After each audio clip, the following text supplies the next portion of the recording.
Pastry tarts can be truly versatile, but it can go wrong. Hi, Paul.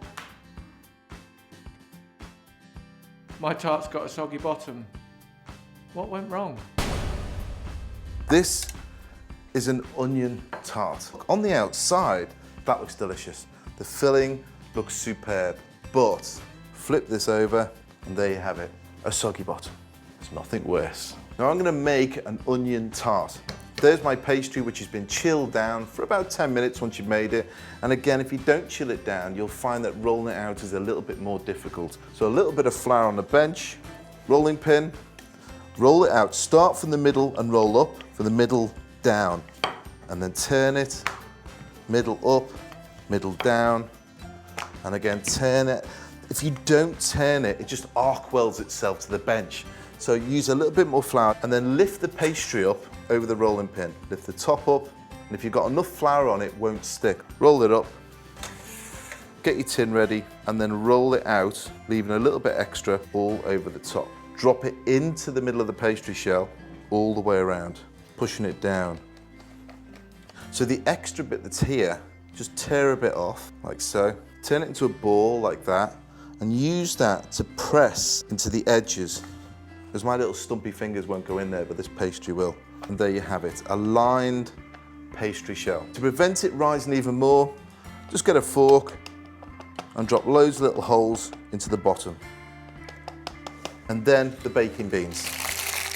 Drop that with the paper straight into the middle of the tart shell.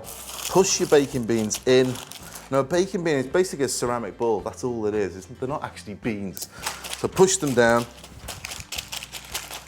So you've lined your pastry shell with the paper, which won't stick, and now you've got your baking beans in there. This will go into the oven, about 180, 190 for about 20 minutes. If you bring it out before then, what happens is the pastry on the outside looks nice and baked, and in fact, when you take the baking beans off, it looks nice and baked, but underneath, you could end up with a soggy bottom. And that's ready for the oven. Now here is one that has been baked. Now this has gone into the oven for about 20 minutes. You can see how dry it is. And all I've done with the excess that's on the top is just trim it off when it comes out the oven, not before. If you cut it before, it will shrink down. So once it's beautifully trimmed, now you can concentrate on the filling. A couple of egg yolks, and then 6 eggs.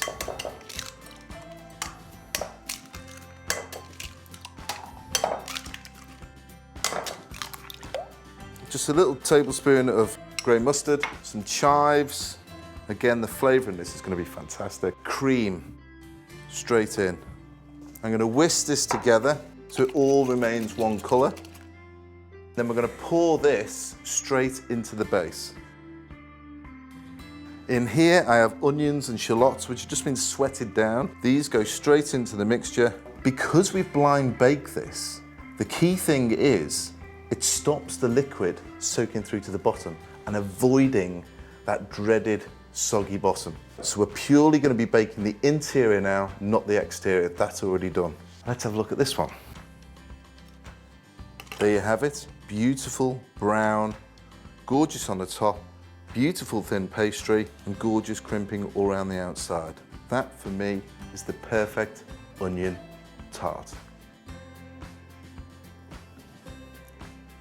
Yeah, it's definitely the perfect onion tart. For advice on baking in the classroom, visit grainchain.com.